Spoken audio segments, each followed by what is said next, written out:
का जब एड्रेस बताया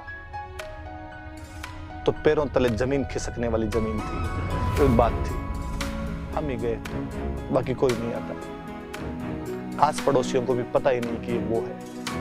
हमने भी उस संदूक के हाथ लगाया, इस बात को महसूस किया कि कभी भगत सिंह ने इस संदूक को खोला होगा तो उनके हाथ लगे होंगे, तो अपने इस मामले में थोड़े से सौभाग्यशाली खुद को मान लिया।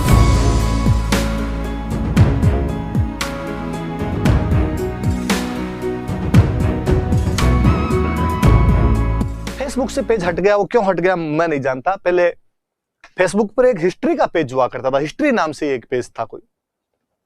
उस पेज ने एक दिन एक कहानी लिखी, और उसने कहानी लिखी 16 सितंबर था उस दिन, मुझे आज भी याद है। 16 सितंबर था, ओजोन दिवस मनाते हैं हम, वो था। और उसने कहानी लिखी लाहौर षड्यंत्र केस पर, और उसने लिखा कि किस प्रकार केवल जो 3 लोग फांसी लगे थे उनके नाम हम याद करते हैं, 8 लोगों के नाम भुला दिए गए क्योंकि सरकारों ने उनके नाम किताबों में नहीं छापे।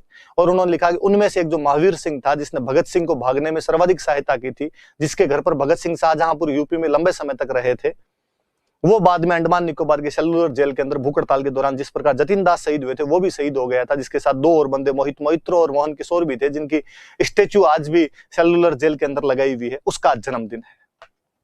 मैंने भी पहली बार ही पढ़ा था कि यार ऐसा कोई क्रांतिकारी भी था और उसका जन्मदिन है। सामान्य सी बात, ऐसी खूब सारी चीजें आती हैं, हम पढ़ते हैं, पढ़ के भूल जाते हैं। पर उसकी अंतिम लाइन बड़ी जोरदार सी थी, और उसके अंतिम लाइन के अंदर लिखा हुआ था कि उस महावीर सिंह के पोते असीम सिंह अब जयपुर के मालवीय नगर में रहते हैं। ये चौंकाने वाली बात थी कि मैं उस समय जयपुर के मालवीय नगर के अंदर रह रहा था, और मुझे लगा कि यार किसी क्रांतिकारी का परिवार मालवीय नगर के अंदर रहता है, अपने उसके बारे में जानते ही नहीं है।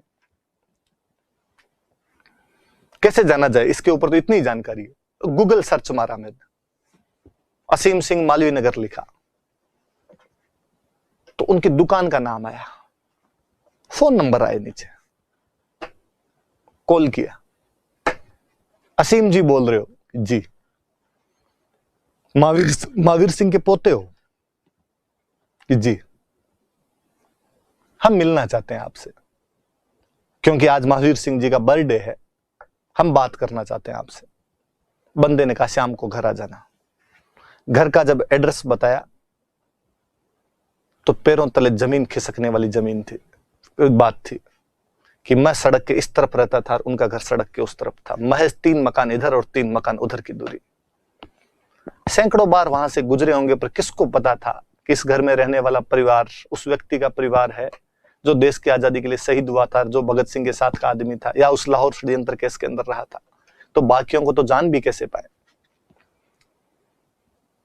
मैं आसपास में जो भी स्प्रिंग बोर्ड के स्टूडेंट रहते थे, मैं जिनको जानता था, उनको मैंने कॉल किया, आओ यार। मुझे लगा यार 5, 7, 10 आदमी तो जाएं, अगले को थोड़ा यूं फील हो कि हाँ यार वाकई रेस्पेक्ट करने के लिए आए ये लोग। हम सब प्लानिंग करके गए। पहले हम केवल जाने वाले थे, फिर स्टूडेंट ने कहा सर ऐसे तो नहीं जाना चाहिए, बुके तो ले ही लेना चाहिए, उनका बर्थडे था तो बुके खरीद के लाए। किसी और ने कहा कि सर वो सोल उठाकर अभिवादन करते हैं, उस टाइप का भी थोड़ा कुछ हो जाना चाहिए, सोल लेके आए। हम सब आपस में बातचीत करके गए कि यार इतना बड़ा आदमी है, उस क्रांतिकारी का पोता है, तो उसके पास टाइम नहीं होगा, इसलिए अपने 15 मिनट में क्या क्या बातें पूछनी है, क्या क्या बातें बोलनी है, तुम क्या बोलोगे, तमाम चीजें तय करके गए। हमें लगा कि यार उस आदमी के पास पता नहीं कितने लोग आते होंगे, आके ये सेम बातें पूछते होंगे, इसलिए व्यक्ति बोर हो गया होगा बताते बताते। अपने को नहीं पता था, दुनिया तो जानती होगी। हम गए तो इस बात का और बड़ा अचंभा था कि उस व्यक्ति ने हमें 2.5 घंटे बिठा कर रखा। हम ही गए थे, बाकी कोई नहीं आता। आस पड़ोसियों को भी पता ही नहीं कि वो है। मैंने कहा उनको कि आप प्रयास क्यों नहीं करते, तो उन्होंने कहा कि एक बार मैं जयपुर के मेयर से मिला था और मैंने ये बताया भी था। उन्होंने मुझे आश्वासन भी दिया था और कहा था कि आपके जो घर वाली रोड है उसका नाम महावीर सिंह रोड कर दिया जाएगा, पर उन्होंने नहीं किया। बार बार जाकर मुझे ये कहने में कि मैं उनका पोता हूं और उनके नाम पे रोड की जाए, मुझे लगता है उनकी आत्मा दुख पाती होगी। उन्होंने नाम करने के लिए सब नहीं किया था। और अड़ोसी पड़ोसी कुछ तो जानते हैं, बाकी को अब मैं चला के थोड़ी बताऊंगी मैं उनका पोता हूं। उन्होंने अपनी जिंदगी के अंदर जो किया वो हमारे लिए हमेशा सम्मान्य नहीं रहेंगे, हमारे लिए नहीं पूरे देश के लिए रहेंगे, पर अब हमारी तो जिंदगी जो है वैसे चलनी है। मैंने पूछा कि जयपुर आने क्या कारण रहा, तो उन्होंने कहा कि मैं उनका रियल पोता नहीं हूं, उन्होंने तो शादी नहीं की थी, उनके जो भाई थे मैं उनका पोता हूं। और जब भगत सिंह लंबे समय तक हमारे घर पर फरारी के दौरान रुके थे, कालांतर में जब भगत सिंह और मेरे दादाजी दोनों वहां से निकल गए, तो पुलिस को जब पता चला तो पुलिस ने छापे मारने शुरू किए। तो मेरे दादाजी को लगा कि यहाँ पार नहीं पड़ेगी, तो मेरे दादाजी जयपुर आ गए, क्योंकि जयपुर भारत का हिस्सा नहीं हुआ करता था, यहाँ पे राजाओं का राज था। और यहाँ के वनस्थली विद्यापीठ में जो हीरालाल शास्त्री वाली थी उसमें नौकरी कर ली थी। बाद मेरे पापा भी यही नौकरी लग गए और अब मैं मेरा बिजनेस यहाँ पर चलाता हूँ, वाइफ मेरा स्कूल चलाती है यहाँ पे। उन्होंने हमें कहा कि जब भगत सिंह शाहजहांपुर में हमारे घर पर रहे थे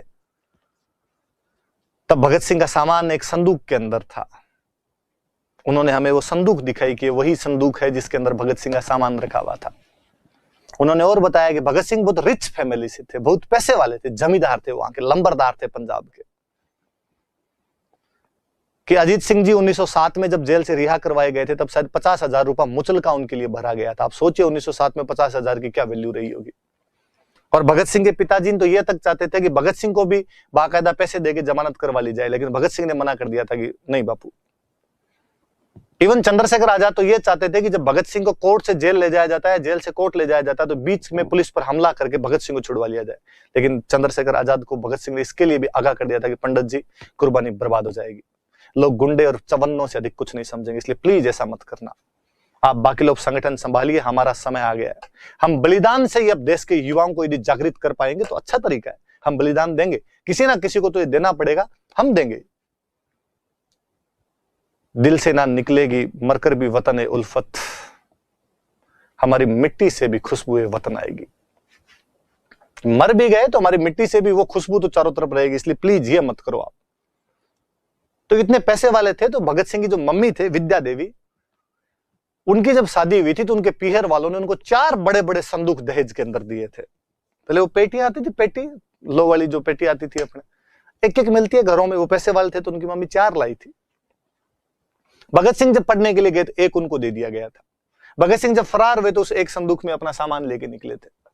उन्होंने कहा कि जब हमारे घर से वापस फरार हुए तो उन्होंने वो संदूक हमारे घर ही छोड़ दिया कि अब यार इतना बड़ा संदूक लेके इधर उधर कौन भागता फिरेगा।